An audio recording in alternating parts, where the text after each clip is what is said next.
Rudar je zasluženo pobjedio u proteklom kolu.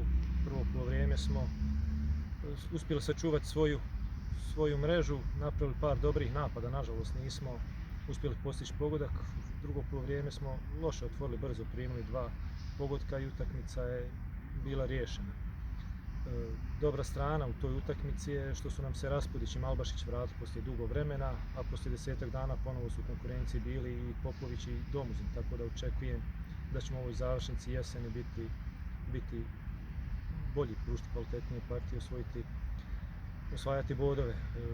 Već nas očekuje u nedjelju jako zahtjevan protivnik koji igra kvalitetnu odbranu, drugi su na tabeli, sigurno veliko iskušenje za nas. Pod imperativom smo pobjede, jako važni bodovi su u igri za nas i očekujem da ćemo odgovoriti svim zahtjevima na najbolji mogući način, da ćemo odigrati dobro i upisati jako bitne bodove za nas.